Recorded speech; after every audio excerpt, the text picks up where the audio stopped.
नमस्कार बच्चों, संस्कृत ज्ञान चैनल में आप सबका स्वागत है। कल हमने शिक्षण के सिद्धांत और सूत्र पढ़ चुके थे। आज उसके जो जो भी परीक्षा के लिए महत्वपूर्ण प्रश्न उत्तर बनते हैं वो हम पढ़ेंगे। तो प्रश्न देख लीजिए। हमारा पहला क्वेश्चन ये रहेगा कि शिक्षणम भवेत, कि शिक्षण कैसा होता है। ये हमारे 4 ऑप्शन है। संश्लेषण से विश्लेषण की ओर, कठिनात कठिनम प्रति यानी कठिन के कठिन और सरलात कठिनम प्रति, तर्कात मनोविज्ञानम प्रति तर्क से मनोविज्ञान की ओर। तो यह हमारा इसका सही ऑप्शन रहेगा, सरलात कठिनम प्रति, सरल से कठिन की ओर। इसमें इनकी व्याख्या की गई है कि शिक्षण होता है वो तो होता है सरल से कठिन की ओर। प्रस्तावना हमारी होती है ज्ञात से अज्ञात की ओर। संश्लेषण होता है अंश से पूर्ण की ओर, और विश्लेषण होता है पूर्णात अंशम प्रति। फिर हमारा अगला क्वेश्चन रहेगा कि पूर्वम मौखिक कार्यम तदंतरम लिखित कार्यम कार्ये स्यात् इति सिद्धांत है। यानी जो पहले मौखिक सिद्धांत है और बाद में लिखित कार्य, पहले हमें मौखिक कार्य करेंगे और फिर लिखित कार्य करेंगे। इस सिद्धांत ये कौन से सिद्धांत में आता है? यानी स्वाभाविकता के सिद्धांत, रुचि, व्यक्तिगत भिन्नता, क्रियाशीलता। तो ये हमारा स्वाभाविकता का सिद्धांत है। यानी स्वाभाविक रूप से ही बच्चा पहले मौखिक कार्य बोलना सीखता है, फिर लिखित कार्य में सीखता है। निगमन विधे शिक्षण सूत्रम वर्तते। निगमन विधि के जो शिक्षण सूत्र है वो इनमें से कौन सा है? प्रमाणात प्रत्यक्षम प्रति, उदाहरणार्थ नियम प्रति, विशिष्टात सामान्यम प्रति, ज्ञाताद अज्ञातम प्रति। तो ये हमारा रहेगा प्रमाण से प्रमाणात प्रत्यक्षम प्रति, यानी प्रमाण से प्रत्यक्ष की ओर। फिर अगला हमारा क्वेश्चन रहेगा, संस्कृत शिक्षणे कठिन उच्चारण ध्वनि नाम कृते उपयोगी सिद्धांत है। यानी संस्कृत के शिक्षण के लिए जो कठिन उच्चारण है उसके लिए हमें कौन सा सिद्धांत उपयोग में लेते हैं? कल ही हमने पढ़ा था कि सक्रियता का सिद्धांत या क्रमबद्धता का सिद्धांत, अभ्यास का सिद्धांत या न को अपीन में से कोई नहीं। तो ये हमारा रहेगा अभ्यास का सिद्धांत। जैसे हमने पढ़ा था कि शब्द रूप और जो धातु रूप है उनको हमें याद करने के लिए बार बार कठिन ये जो होते हैं कठिन उच्चारणों के लिए अभ्यास के सिद्धांत को काम में लिया जाता है। फिर हमारा अगला क्वेश्चन रहेगा, संस्कृत शिक्षणम कथम भवेत्। संस्कृत शिक्षण है वो कैसा होना चाहिए? संश्लेषणात् विश्लेषणम प्रति, सरलात् कठिनम प्रति, कठिनात् सरलम प्रति, सूक्ष्मात् स्थूलम प्रति। तो हमारा संस्कृत का शिक्षण है वो सरलात् कठिनम प्रति, यानी सरल से कठिन की ओर होना चाहिए।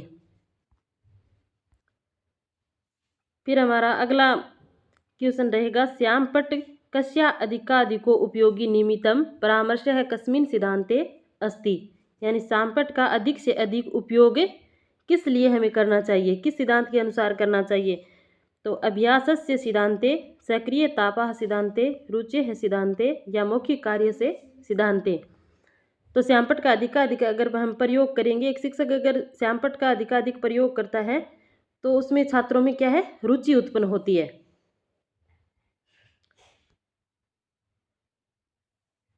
फिर अगला हमारा क्वेश्चन रहेगा, कै शिक्षण सिद्धांत है मानसिक विकास से तीव्र गतिम आदधाति।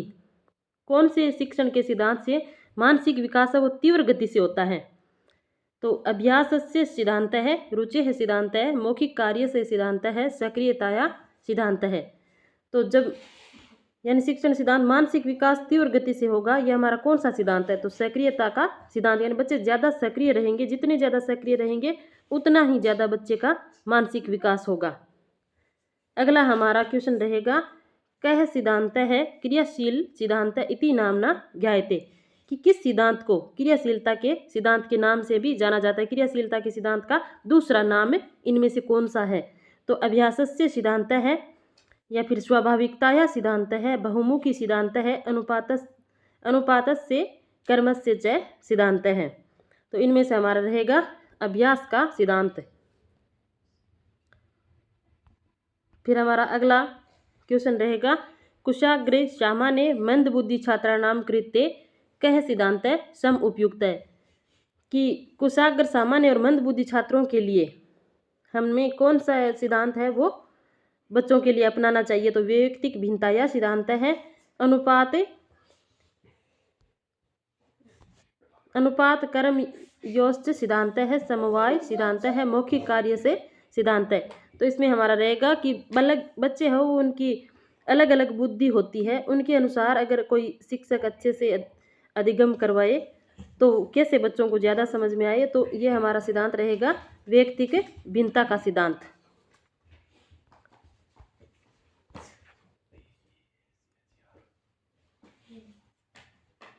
अगला हमारा क्वेश्चन रहेगा कि संस्कृत भाषा शिक्षणे प्रथमं मौखिक कार्यं तत् लिखित कार्यं च भवेत् इत्यत्र संस्कृत भाषा शिक्षण सिद्धांत कै। यानी संस्कृत भाषा शिक्षण में पहले मौखिक कार्य हो फिर लिखित कार्य हो, ऐसा शिक्षण सिद्धांत यहाँ पर कौन सा है। तो ये हमारा होगा रुचि सिद्धांत है, बहुमुखी सिद्धांत है, या फिर अनुपात से कर्म से च सिद्धांत है, या सक्रियता का सिद्धांत।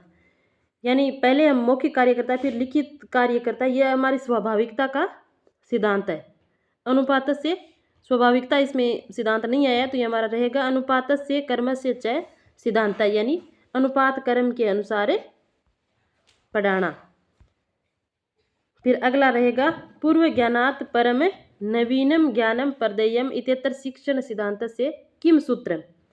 यानी पूर्व ज्ञान के आधार पर नवीन ज्ञान देना, यह हमारे किस शिक्षण सूत्र पर आधारित है। तो सूक्ष्मात् स्थूलम प्रति, या ज्ञाताद अज्ञातम प्रति, या संश्लेषणात् विश्लेषणम प्रति, या कठिनात् सरलम प्रति। तो ये हमारा ऑप्शन रहेगा ब, जो ज्ञाताद अज्ञातम प्रति, यानी ज्ञात से अज्ञात की ओर।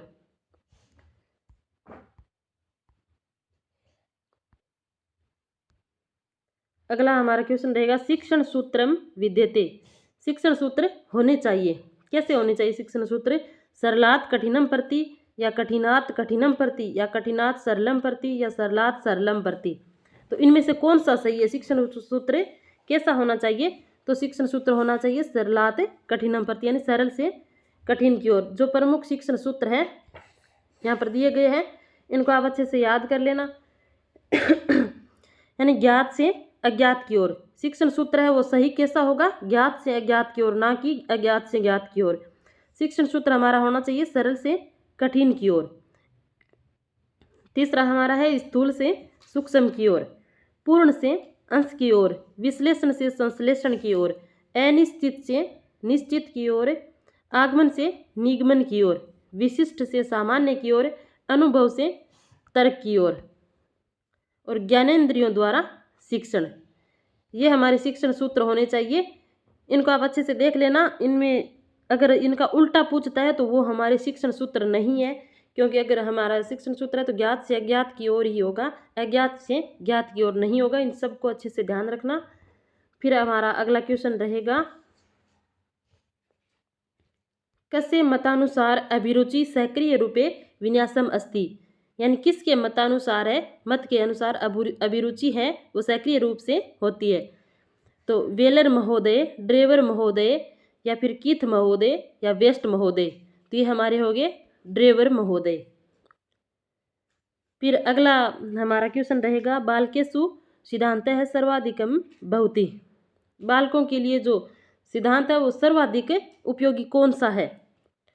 तो बच्चों के लिए हमारा स्वाभाविकता का जो सिद्धांत है वो सबसे ज़्यादा महत्वपूर्ण है, क्योंकि इसमें कर्म से अध्ययन करवाया जाता है। पहला बच्चे को सुनना, यानी श्रवणम, भाषणम, पठनम, लेखनम जैसे हमारे कौशल है कर्म से, वैसे ही स्वाभाविकता के अनुसार बच्चा कर्म से सीखता है। तो सबसे पहले यही सिद्धांत लागू होता है, स्वाभाविकता का सिद्धांत।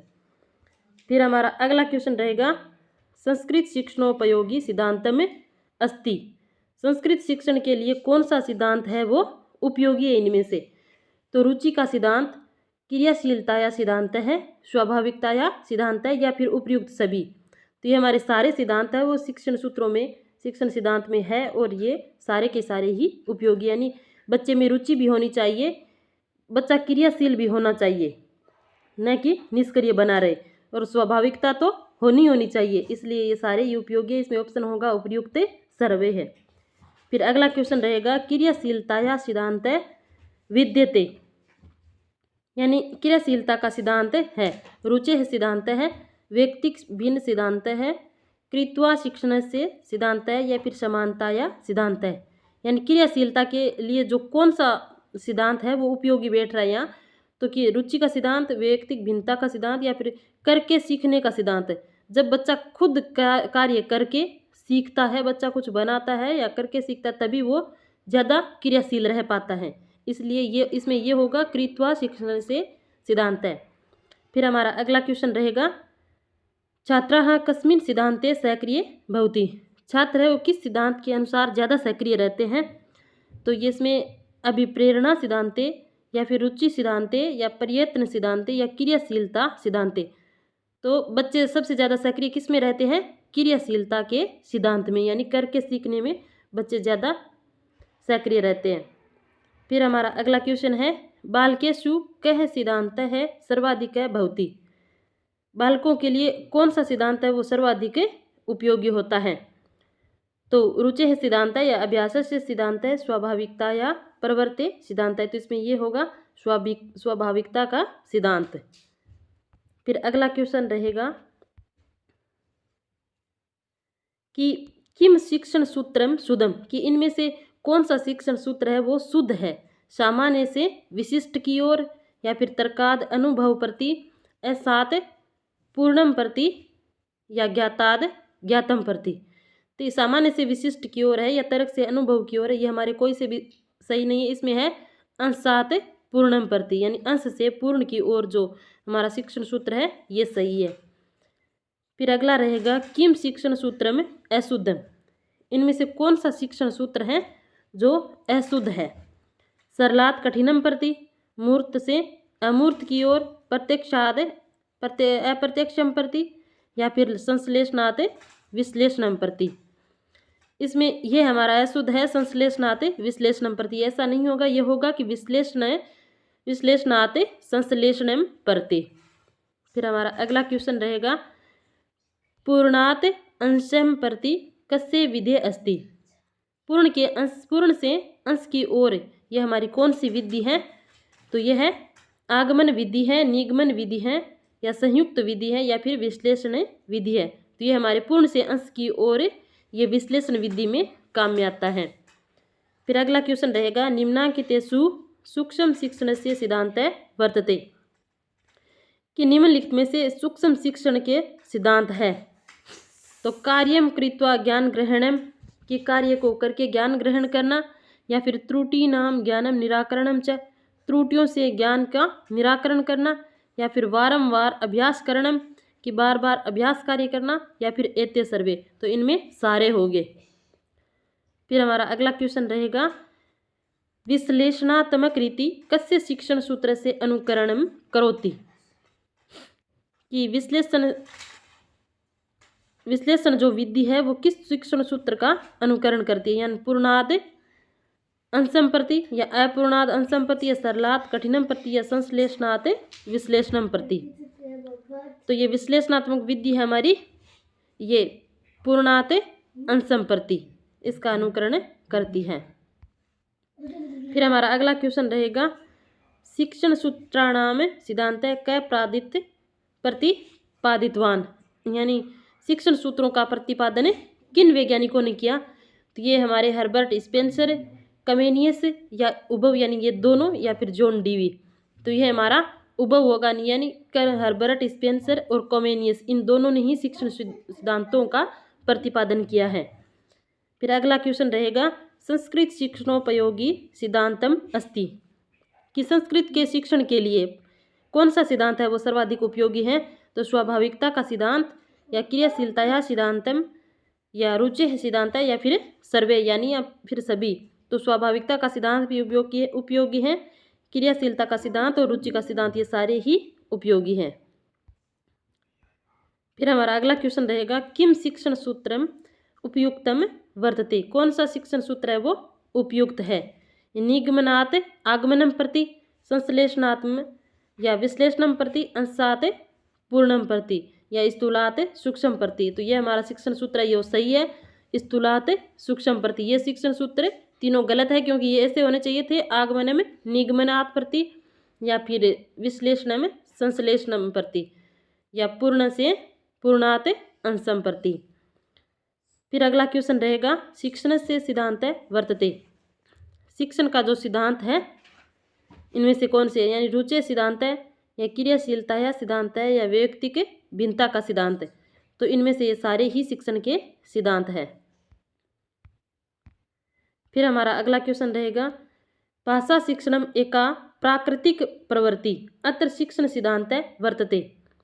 भाषा शिक्षण है वो एक प्राकृतिक प्रवृत्ति है, इसका इस सिद्धांत से कौन सा शिक्षण सिद्धांत है वो बैठ रहा है। तो इसमें स्वाभाविकता का सिद्धांत, अभिरुचि सिद्धांत या अभ्यास का सिद्धांत या फिर प्रयत्न का सिद्धांत। तो इसमें हो रहा है स्वाभाविकता का सिद्धांत। भाषा सीखना एक स्वाभाविक प्रवृत्ति है, बच्चा दूसरों को देखकर भी सीख लेता है। फिर अगला हमारा क्वेश्चन रहेगा भाषा विज्ञानम तु वर्तते एव कला अपि वर्तते कस्याम अपि कलायाम दक्षताया कृते सतत अभ्यास से आवश्यकता भवति अत्र शिक्षण सिद्धांत है वर्तते। यानी भाषा है वो विज्ञान और कला दोनों है। तो किस प्रकार से, यानी किस में भी कला में दक्षता पाने के लिए हमें क्या करना चाहिए, सतत अभ्यास की आवश्यकता है। उसी प्रकार शिक्षण में भी शिक्षण कौन सा शिक्षण सिद्धांत है जिससे हमें भाषा को प्राप्त करें, तो यानी बार बार अभ्यास करना। अभ्यास सिद्धांत है या अनुकरण सिद्धांत है या कर्म सिद्धांत है या बहुमुखी सिद्धांत है। इसमें यह होगा अभ्यास सिद्धांत है। प्रभावी शिक्षण से कृते आवश्यक है अस्ति। प्रभावी शिक्षण के लिए क्या आवश्यक है, तो स्ववेतन से ज्ञानम, व्यक्तिगत भिन्नताम ज्ञानम या उभयो ज्ञानम या सैद्धांतिक तथ्यानाम ज्ञानम। तो इसमें ये कोई भी सही नहीं बैठ रहा है। इसमें यह कि व्यक्तिगत भिन्नता का शिक्षक को ज्ञान होना चाहिए। फिर अगला क्वेश्चन रहेगा कस्यापि विषयेषु दक्षताया कृते कस्य सिद्धांत से आवश्यकता भवति। यानी किसी भी विषय में दक्षता प्राप्त करने के लिए हमें किस सिद्धांत की सबसे अधिक आवश्यकता है। तो इसमें यह है कि स्वाभाविकता सिद्धांत से या फिर व्यक्ति के सिद्धांत से या अभ्यास सिद्धांत से या अभिरुचि सिद्धांत से। हमें किसी भी चीज़ में दक्षता प्राप्त करने के लिए अभ्यास की ज़्यादा ज़रूरत होती है, अभ्यास सिद्धांत से। फिर अगला क्वेश्चन रहेगा अधोलिखितेषु सिद्धांतेषु कै सिद्धांत है ना अस्ति। यहाँ पर जो भी सिद्धांत लिखे हुए, 4 सिद्धांत लिखे हुए, इनमें से कौन सा है वो सिद्धांत नहीं है। क्रियाशीलता या सिद्धांत है, दंड से सिद्धांत है, स्वाभाविकता या सिद्धांत है या प्रयत्न सिद्धांत है। क्रियाशीलता का सिद्धांत भी है, स्वाभाविकता का सिद्धांत भी है और प्रयत्न का सिद्धांत भी है, लेकिन दंड का सिद्धांत नहीं है। ऐसा हमने नहीं पढ़ा कि दंड का भी कोई सिद्धांत होता है, ये नहीं है। फिर है अगला क्वेश्चन है यथा अध्यापक करोति तथैव छात्रा करिष्यन्ति।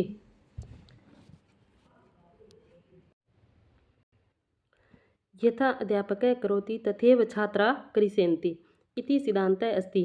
इसमें से जैसा कि अध्यापक करता है वैसा ही बच्चा करता है, इसमें कौन सा सिद्धांत है कि ये जैसे समवाय सिद्धांत है या फिर अनुपात क्रमयो सिद्धांत है या अभ्यास से सिद्धांत है या अनुकरण से सिद्धांत है। तो इसमें होगा कि अनुकरण से सिद्धांत है, यानी बच्चे हैं वो तो अध्यापक का अनुकरण करेंगे। फिर हमारा अगला क्वेश्चन रहेगा शिक्षण से सामान्य सिद्धांत न अस्ति। शिक्षण का सामान्य सिद्धांत इनमें से कौन सा नहीं है। लिंग भेदन से सिद्धांत है या फिर अभिप्रेरणा या सिद्धांत है या क्रियाशीलता या सिद्धांत है या प्रयत्न से सिद्धांत है। तो ये हमारे रहेंगे लिंग भेद का सिद्धांत नहीं है, ऐसा कोई सिद्धांत नहीं है लिंग भेद से सिद्धांत है। बाकी ये सारे हैं, अभिप्रेरणा का सिद्धांत भी है, क्रियाशीलता का सिद्धांत भी है, प्रयत्न का सिद्धांत भी है। फिर हमारा अगला क्वेश्चन रहेगा कस्य अपरम नाम क्रियाशीलता सिद्धांत अस्ति। यानी किसका जो दूसरा नाम है वो क्रियाशीलता का सिद्धांत नाम है। तो ये प्रयत्न सिद्धांत से, अनुकरण सिद्धांत से, अभ्यास सिद्धांत से या मौखिक कार्य सिद्धांत से। यानी क्रियाशीलता का सिद्धांत यानी अभ्यास सिद्धांत से। अभ्यास का जो सिद्धांत है उसका ही दूसरा नाम क्रियाशीलता का सिद्धांत है। फिर हमारा अगला क्वेश्चन रहेगा अधोलिखितेषु शिक्षण से सिद्धांत अस्ति। यहाँ पर जो लिखे हुए सिद्धांत शिक्षण के सिद्धांत हैं उनमें से कौन सा है वो शिक्षण का सिद्धांत है। यानी चयन से सिद्धांत है, चयन का सिद्धांत, जीवनेन सह संबंध सिद्धांत यानी जीवन के साथ संबंध का सिद्धांत या फिर निश्चित उद्देश्य नाम सिद्धांत या निश्चित उद्देश्यों का सिद्धांत। तो एते सर्वे ये सारे के सारे है वो शिक्षण के सिद्धांत है। फिर हमारा अगला क्वेश्चन रहेगा कै शिक्षण सिद्धांत है मानसिक विकास से तीव्र गति में आदधाती। कौन सा जो शिक्षण सिद्धांत है उससे मानसिक विकास वो तीव्र गति से होता है, यानी अभ्यास से सिद्धांत है, रुचि है सिद्धांत है, या मौखिक कार्य से सिद्धांत है, या फिर सक्रियता का सिद्धांत। इनमें जो सक्रियता का सिद्धांत है इनमें मानसिक विकास है वो तीव्र गति से होता है। फिर हमारा अगला क्वेश्चन रहेगा कै शिक्षण सिद्धांत है क्रियाशील सिद्धांत है इति नामना ज्ञायते। कौन सा जो शिक्षण सिद्धांत है उनको क्रियाशीलता के सिद्धांत के नाम से भी जाना जाता है। तो इनमें हमारा रहेगा अभ्यास से सिद्धांत है, स्वाभाविकता या सिद्धांत है, या बहुमुखी सिद्धांत है, अनुपात से कर्म से च सिद्धांत है। इसमें रहेगा अभ्यास से सिद्धांत है। फिर हमारा अगला क्वेश्चन रहेगा शिक्षण सूत्रों का जनक निम्न में से कौन है। तो कोहलबर्ग है, या फिर जॉन डीवी है, या गुड है, या इनमें से कोई नहीं है। तो इनमें से कोई भी नहीं है। हम जानते हैं कि हमारे शिक्षण सूत्रों के जनक है वो हर्बर्ट स्पेंसर है। तो यहाँ पर इनका नाम नहीं है, तो इसलिए इनमें हो जाएगा इनमें से कोई भी नहीं। फिर है सहज प्रवृत्ति में शिक्षण करना शिक्षण सिद्धांत कहा जाता है। तो ये होगा हमारा अभ्यास का सिद्धांत, क्रियाशीलता का सिद्धांत, या स्वाभाविकता का सिद्धांत, या फिर समवाय का सिद्धांत। ये होगा स्वाभाविकता का सिद्धांत। फिर हमारा अगला क्वेश्चन रहेगा छात्रों को बोलने, पढ़ने में, लिखने का अभ्यास कराना इस सिद्धांत का कार्य है। किस सिद्धांत का कार्य है कि छात्रों को बोलने, पढ़ने या लिखने का अभ्यास कराना। तो ये रहेगा हमारे क्रियाशीलता का सिद्धांत कि बच्चे जितने ज़्यादा क्रियाशील रहेंगे वो उतने ही बोलने, पढ़ने और लिखने का अभ्यास करेंगे। फिर हमारा अगला क्वेश्चन रहेगा मौखिक कार्य का सिद्धांत निम्न में से किस पर बल देता है। तो सस्वर वाचन पर बल देता है, अनुकरण पर बल देता है, श्रवण पर बल देता है। तो ये उक्त सभी पर बल देता है। फिर हमारा अगला सवाल रहेगा विषय के प्रति छात्रों में इच्छा जागृत करवाना इस सिद्धांत का उद्देश्य होता है। कि विषय के प्रति हम छात्रों में कैसे इच्छा जागृत करवाए। तो ये मौखिक कार्य का सिद्धांत में, या फिर अभिरुचि के सिद्धांत में, या अनुपात के सिद्धांत में, या कर्म का सिद्धांत। तो ये हमारा रहेगा अभिरुचि का सिद्धांत। फिर अगला क्वेश्चन रहेगा कक्षाओं के स्तर के अनुकूल मानसिक स्तर पर पाठ्य विषय का निर्धारण है। तो समवाय का सिद्धांत, या पाठ्य विभाजन सिद्धांत, या अनुपात एवं कर्म का सिद्धांत, या रुचि का सिद्धांत। तो इसमें रहेगा हमारे पाठ्य विभाजन का सिद्धांत, यानी हमें। फिर हमारा अगला क्वेश्चन रहेगा शिक्षण को रुचिकर बनाने के लिए सबसे उपयुक्त शिक्षण सिद्धांत कौन सा है। समवाय का सिद्धांत, अभिरुचि सिद्धांत, व्यक्तिगत भिन्नता का सिद्धांत, या धार्मिक सिद्धांत। तो ये हमारा रहेगा समवाय सिद्धांत, यानी हम बच्चों को साथ बिठाकर अगर उनसे कुछ लिखवाएं, पढ़वाएं, या उनसे अंताक्षरी करवाएं तो वो होता है हमारा समवाय का सिद्धांत। फिर हमारा अगला क्वेश्चन रहेगा छात्रों में सीखने की योग्यता निर्भर है। तो छात्रों में सीखने की योग्यता हम सभी जानते हैं कि बच्चों में एक सी बुद्धि नहीं होती है। कुछ छात्र वो कुशाग्र बुद्धि होते हैं, और कुछ छात्रों की मंद बुद्धि होती है, कुछ छात्र वो औसत बुद्धि के होते हैं। इसलिए हमें व्यक्तिगत भिन्नता को ध्यान में रखकर ही बच्चों को पढ़ाना चाहिए। और छात्रों में सीखने की जो योग्यता है वो भी व्यक्तिगत भिन्नता पर निर्भर करती है। फिर हमारा अगला क्वेश्चन रहेगा निगमन विधि का सिद्धांत कौन सा है। हमारी दो विधियां हैं, निगमन विधि और आगमन विधि। तो निगमन विधि में नी से आप याद रखो नियम से उदाहरण की ओर, और आगमन का याद रखो आ से रखो उदाहरण से नियम की ओर। तो आप सीधा सा याद रखो निगमन विधि अगर आ गई तो इसमें विशेष से विशेष की ओर, सामान्य से विशेष की ओर, या विशेष से सामान्य की ओर, सामान्य से सामान्य की ओर। तो ये कोई भी सही नहीं बैठ रहा है, ये इसमें है कि सामान्य से विशेष की ओर। दोनों विधियों में निगमन और आगमन जो भी विधि है उनमें निगमन का उल्टा आगमन होगा। फिर हमारा अगला क्वेश्चन है निम्न में से कौन सा शिक्षण का सिद्धांत है, यानी चयन का सिद्धांत है, या फिर रुचि का सिद्धांत, या उत्प्रेरण का सिद्धांत। तो ये हमारे सभी के सभी सिद्धांत है वो शिक्षण के सिद्धांत है। फिर हमारा अगला क्वेश्चन रहेगा भाषा शिक्षण के सिद्धांत है। भाषा शिक्षण के कौन से सिद्धांत है इनमें से। प्रेरणा का सिद्धांत, क्रिया द्वारा सीखने का सिद्धांत, या जीवन से जोड़ने का सिद्धांत। इनमें उपयुक्त सभी है वो भाषा शिक्षण के सिद्धांत है। अगला हमारा क्वेश्चन रहेगा शिक्षण की प्रक्रिया विभिन्न शिक्षण सूत्रों द्वारा निर्देशित होती है। निम्न में से कौन सा शिक्षण का सूत्र इनमें से नहीं है। तो अनिश्चित से निश्चित की ओर, फिर विश्लेषण से संश्लेषण की ओर, मनोवैज्ञानिक से तर्क की ओर। तो इसमें हमारा जो अंश से पूर्ण की ओर ये नहीं है, ये गलत है। इसमें होगा पूर्ण से अंश की ओर, पहले पूर्ण आएगा फिर अंश से अंश की ओर। फिर हमारा अगला सवाल रहेगा कि शिक्षण का क्रियान्वयन निश्चित उद्देश्यों पर आधारित होता है। इस संदर्भ में शिक्षण का सिद्धांत नहीं है कि जीवन से संबंध का सिद्धांत या रुचि का सिद्धांत या अनियोजन का सिद्धांत या फिर प्रेरणा का सिद्धांत है।